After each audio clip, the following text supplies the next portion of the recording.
তো এটা হচ্ছে one of the best electric bike in Bangladesh.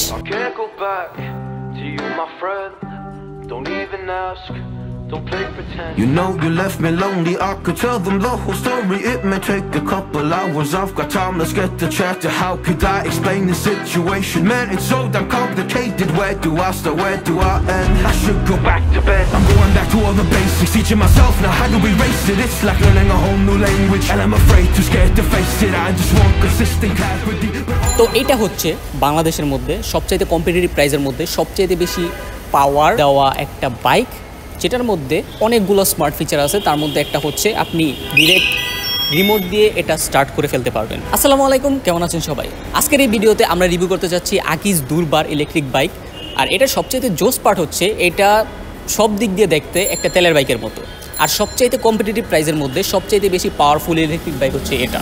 তো প্রথমেই কথা বলি এই ইলেকট্রিক বাইকটির লুক এবং বিল্ড কোয়ালিটি নিয়ে। লুকের দিক থেকে এটাকে আমি 10-এ 9.5 দিব, কারণ এটা দেখতে যে কোনো নর্মাল তেলের বাইকের মতো। আর এটার ডিজাইনটাও কিন্তু খুব সুন্দর। আপনার এটার ডিজাইন দেখলে মনে হবে যে এটা বাস্তবে কার্টুনের মতো লাগে, কিন্তু বাস্তবে এমনটা না। বাস্তবে এটা দেখতে বেশ সুন্দর লাগে, বিশেষ করে এই রেড কালারটা। দেন হচ্ছে এটার বিল্ড কোয়ালিটি। অন্যান্য সব ইলেকট্রিক বাইকের মতো এই ইলেকট্রিক বাইকটাও বেশিরভাগই প্লাস্টিক মেড। তার মধ্যে এটার যে ট্যাঙ্কটা আছে এই ট্যাঙ্কটা হচ্ছে মেটাল। তবে ওভারঅল অন্যান্য যে কোনো ইলেকট্রিক বাইকের তুলনায় এটার বিল্ড কোয়ালিটি যথেষ্ট ভালো। এটার ফিচারের মধ্যে সবচাইতে জোস যে জিনিসটা লাগে আমার কাছে একটা সেফটি ফিচার, সেটা হচ্ছে আপনি যদি এটা অন করেন, অন করার পর থ্রোটল দিলে এটা সোজা মানে ডিরেক্ট চলতে শুরু করবে না। আপনি ব্রেক করবেন, ব্রেক করার পর ওইটা আনলক হবে, পার্কিং মোড থেকে আনলক হবে, দেন আপনি এটাকে চালাতে পারবেন। এটা আমার কাছে সবচেয়ে জোস একটা ফিচার মনে হয়, সেফটি ফিচার। তারপর আমার কাছে আরেকটা যে জিনিস জোস লাগে সেটা হচ্ছে আপনি চালাচ্ছেন, থ্রোটল দিয়ে রাখছেন, তখন যদি আপনি ব্রেক করেন, ব্রেক করলে ওই সময় আপনার থ্রোটলটা এমনিই ছেড়ে দেবে। তো এটা আমার কাছে খুবই জোস একটা ফিচার মনে হয়েছে। এবার কথা বলি এটার সবচাইতে ইম্পর্টেন্ট পার্টগুলোর একটা, সেটা হচ্ছে এটার মোটর। এটাতে ব্যবহার করা হয়েছে একটা হাফ মোটর, যেটা হচ্ছে 2500 ওয়াটের। আর 2500 ওয়াটের মোটর কিন্তু বেশ পাওয়ারফুল। নর্মালি ইলেকট্রিক স্কুটারগুলোর মধ্যে 1000 ওয়াটের মোটর ব্যবহার করা হয়ে থাকে, সেই জায়গায় 2500 ওয়াটের মোটর কিন্তু বেশ পাওয়ারফুল। অ্যান্ড এটা দিয়ে আপনি সর্বোচ্চ স্পিড 70 তুলতে পারবেন, যেটা একটা ইলেকট্রিক বাইকের তুলনায় মোটামুটি বেশ ভালো মনে হয়েছে।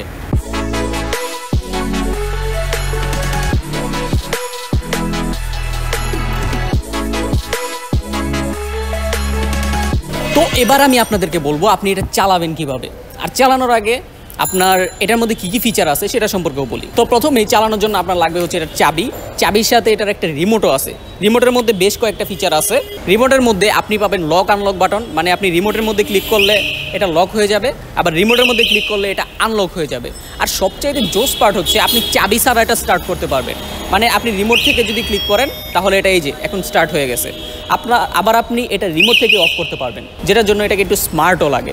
তাছাড়া এটার মধ্যে অন্যান্য যেই ফিচারগুলো আছে তার মধ্যে সবচাইতে জোস যেই জিনিসটা সেটা হচ্ছে এটার যে লুকটা।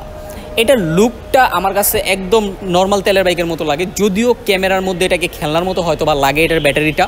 তবে আপনি যদি বাস্তবে দেখেন একদম পুরো এটা তেলের বাইকের মতো লাগবে। আর এই বাইকটার মধ্যে ব্যবহার করা হয়েছে 2500 ওয়াটের একটা মোটর, যেটা এই প্রাইস রেঞ্জের মধ্যে সবচাইতে বেশি। নর্মালি এই বাজেট রেঞ্জের মধ্যে 1000 ওয়াটের বেশি মোটর দেওয়া হয় না। 2500 ওয়াটের মোটর কিন্তু বেশ খানিকটা এক্সপেন্সিভ। তো ওই জায়গার মধ্যে এটার মধ্যে 2500 ওয়াটের মোটর দেওয়া হয়েছে। একই সাথে এটা খুবই পাওয়ারফুল, প্লাস এটার স্পিডও কিন্তু বেশ ভালো। এটার ম্যাক্সিমাম স্পিড হচ্ছে 70, সেটা লোডের ওপর ডিপেন্ড করে। তবে আপনি যদি ডাবলও চালান সেক্ষেত্রে আপনি 60 ম্যাক্সিমাম স্পিড তুলতে পারবেন। দেন এটার যেই বাটনগুলো আছে সেটার কোয়ালিটি বলি। এটার বাটন কোয়ালিটি আমার কাছে বেশ ভালোই লাগছে অন্যান্য বাইকের তুলনায়। আর অন্যান্য যে ইলেকট্রিক বাইক আছে ওইগুলোর বাটন কোয়ালিটি খুব একটা ভালো থাকে না, এটার বাটন কোয়ালিটি বেশ ভালো। দেন এটার ডান পাশে আছে হচ্ছে অ্যাক্সিলারেটর, তারপর হ্যাজার্ড লাইট। এটা হচ্ছে হ্যাজার্ড, আপনার সবগুলো লাইট একসাথে জ্বলবে। দেন এটার নিচে আছে হচ্ছে এটার যে হেডলাইট। তো এটা যদি একবারে পুরোপুরি দিই হেডলাইট জ্বলবে। তারপর আপার ডিপার আছে, সেটা হচ্ছে বাম পাশে। আর যদি মাঝখানে দিই আমি, মাঝখানে দিলে এটার এই যে সাইডে খুবই সুন্দর দুইটা লাইট দেওয়া আছে। এটা কিন্তু দেখতে খুবই অ্যাট্রাকটিভ লাগে, খুবই জোস লাগে। তারপর এটার মধ্যে আছে গিয়ার বাটন।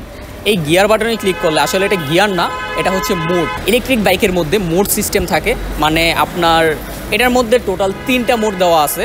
এখানে যদি আপনি ক্লিক করেন, ক্লিক করলে মোড চেঞ্জ হয়। প্রথম মোডের মধ্যে এটা সবচেয়ে নিম্ন স্পিড দেয়, মানে ম্যাক্সিমাম 40 কিলোমিটার পার আওয়ার দিবে।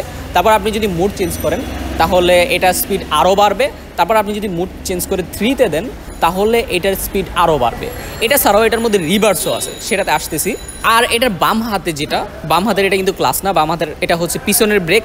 আর সবচেয়ে জোস পার্ট হচ্ছে এটার মধ্যে ব্যবহার করা হয়েছে সিবিএস ব্রেকিং সিস্টেম, মানে কম্বাইন্ড ব্রেকিং সিস্টেম। আপনি যদি বাম হাতের এটাতে ক্লিক করেন তাহলে পিছনে সামনে দুইটাতে একসাথে ব্রেক লাগবে, যেটা কিন্তু বেশ ভালো। আর দুইটাই কিন্তু ডিস্ক ব্রেক, যার কারণে আপনি খুব সেফলি রাইড করতে পারবেন। তারপর হচ্ছে রিভার্স বাটনটা কিন্তু খুবই ইম্পর্টেন্ট, আর এটা কোনো তেলের বাইকে থাকে না। নর্মালি আপনি অনেক সিচুয়েশনে পড়েন যে জায়গায় রিভার্স দেওয়াটা একটু প্যারা, মানে আপনি পিছনে নেওয়ার জন্য অনেক প্যারা খাওয়া লাগে, তো ওই জায়গায় এটা বেশ কাজে দিবে। আর এটার রিভার্স ইউজ করার সিস্টেম হচ্ছে আপনি মানে রিভার্স বাটনে ক্লিক করে ধরে রেখে থ্রোটল দিলে এটা পিছনে যাবে। তারপর মিটারের মধ্যে যে ইনফোগুলো আছে সেগুলো হচ্ছে ফার্স্টে আপনি যখন অন করবেন ওইখানে ফার্স্টে দেখা যাবে পি, এটা পার্কিং মোডে আছে, তারপর কিলোমিটার পার আওয়ার।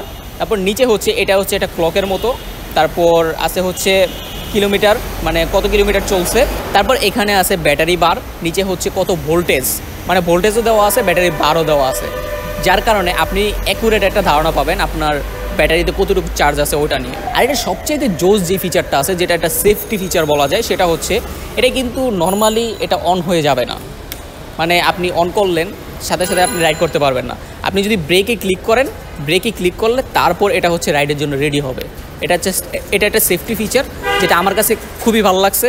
আর আরেকটা জোস বিষয় সেটা হচ্ছে আপনি যখন থ্রোটল দিবেন, থ্রোটল দিয়ে আপনি যদি ব্রেক ধরলে কিন্তু এটা থ্রোটলটা ছেড়ে দেবে, যেটা একটা সেফটি ফিচার। আর এটা তেলের বাইকে সম্ভব না, তেলের বাইকে এটা নিয়ে খুবই প্যারা খাওয়া লাগে। রাইডিং এক্সপিরিয়েন্সে যাওয়ার আগে আর কিছু এক্সপিরিয়েন্স শেয়ার করতে চাই। তার মধ্যে 1 নম্বরে থাকবে হচ্ছে এটা রেডি পিক আপ। এটার যে রেডি পিক আপটা আমার কাছে মানে অনেক বেশি মনে হয়েছে। মানে নর্মালি ইলেকট্রিক বাইকের মধ্যে তেলের বাইকের তুলনায় রেডি পিক আপটা একটু বেশি থাকে, তো এটার মধ্যে ওই রকম মানে নর্মাল তেলের বাইকের তুলনায় এটা রেডি পিক আপটা একটু বেশি। এবার আসি এটার রাইডিং এক্সপিরিয়েন্স নিয়ে। এটার রাইডিং এক্সপিরিয়েন্সটা নিয়ে আমি খুবই কিউরিয়াস ছিলাম, তার কারণ ইলেকট্রিক বাইক দেখতে তেলের বাইকের মতো লাগে, মোটামুটি সব ফিচারই বেশ ভালোই আছে। এখন রাইডিং এক্সপিরিয়েন্স কেমন হয়? তো ব্যালেন্সের দিক দিয়ে আমার কোনো ইস্যু হয় নাই, আর এটার ওয়েট ডিস্ট্রিবিউশনও বেশ ভালো ছিল, যার কারণে আমি বেশ কমফোর্টেবলি রাইড করতে পেরেছি। আমি এটার মধ্যে পিছনে আরেকজন নিয়ে রাইড করেছি, তো ওটার মধ্যে আমার তেমন একটা প্রবলেম হয়নি। আর এটার রেডি পিক আপটার সাথে যেহেতু আমি পরিচিত ছিলাম না, যার কারণে আমার শুরুর দিকে একটু আনকমফোর্টেবল মনে হয়েছে, তবে আপনি একদিন চালালে এটা ঠিক হয়ে যাবে। আর ওভারঅল রাইডিং এক্সপিরিয়েন্সের কথা যদি বলি, ওভারঅল এটা রাইডিং এক্সপিরিয়েন্স কাছে আমার কাছে ভালোই লেগেছে। মানে আমি এক্সপেকটেশন যতটুকু রেখেছিলাম এটা ততটুকুই ছিল। মানে একটা নর্মাল তেলের বাইক আপনি ঢাকার মধ্যে ডে টু ডে লাইফের মধ্যে যেমন ইউজ করেন, এটা দিয়ে আপনি সেম ওই রকম ইউজ করতে পারবেন। আর ঢাকার মধ্যে এটার যে স্পিড লিমিট দেওয়া আছে মানে 70 কিলোমিটার পার আওয়ার, অত স্পিড লাগেই না। এবার এটার ব্রেকিংয়ের কথা বলি। এটার মধ্যে সিবিএস ব্রেকিং সিস্টেম ব্যবহার করা হয়েছে, মানে আপনি যদি এই ব্রেকটা ধরেন তাহলে পিছনে সামনে দুইটা একসাথে ব্রেক ধরে যাবে। আর এটা কিন্তু খুবই ইউজফুল। আর সবচেয়ে ইউজফুল সেটা হচ্ছে আপনি যখনই ব্রেক ধরবেন, আপনার থ্রোটল যদি দেওয়াও থাকে তাহলে আপনার থ্রোটলটা অটোমেটিক ছেড়ে দেবে। অ্যান্ড ওভারঅল এটার যেই ব্রেকিং এক্সপিরিয়েন্স সেটা আমার কাছে মোটামুটি লেগেছে, একদম আপ টু দ্য মার্ক না, আবার একদম খারাপ যে এমনও না। দেন হচ্ছে এটার চার্জিং। এটা আপনি এক চার্জে 50 থেকে 60 কিলোমিটার চালাতে পারবেন, যেটা আপনার কাছে একটু কম মনে হতে পারে। আর আপনি চাইলে কিন্তু এই রেঞ্জটা বাড়িয়ে নিতে পারেন। আপনি চাইলে এটার মধ্যে যে ব্যাটারি দেওয়া আছে, নর্মাল লিড অ্যাসিড ব্যাটারি দেওয়া আছে, ওইটা থেকে আপনি চাইলে লিথিয়াম ফসফেট ব্যাটারি নিতে পারবেন।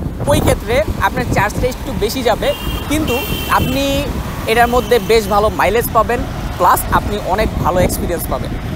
তো চার্জ দেওয়ার জন্য এটার মধ্যে এইখানে চার্জিং পোর্ট দেওয়া হয়েছে, মানে যেখান দিয়ে ফুয়েল দেয় ওই জায়গার মধ্যে এটার চার্জিং পোর্ট। আর ফুল চার্জ হতে আপনার সময় লাগবে 6 থেকে 8 ঘন্টা।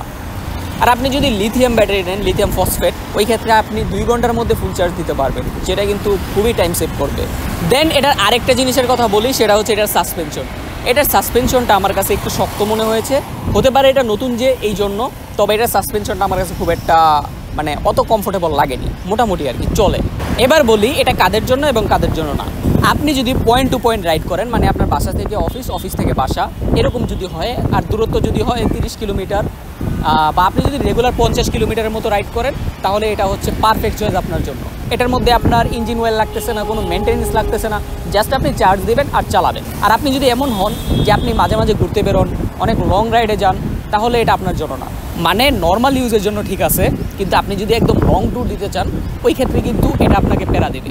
আর আপনার যদি মনে হয় যে আপনি একটা ইলেকট্রিক বাইক নিতে চান, কিন্তু ইলেকট্রিক বাইক দেখতে অন্যরকম দেখা যায় দেখে আপনি নিতে চাচ্ছেন না, তাহলে ওই ক্ষেত্রে এটা নিতে পারেন। কারণ এটা দেখলে, মানে নর্মালি এটা দেখলে কেউ বুঝতেই পারে না যে এটা তেলের বাইক নাকি ইলেকট্রিক। তো এই ছিল আজকের এই ভিডিও, দেখা হবে পরবর্তী ভিডিওতে। আল্লাহ হাফেজ।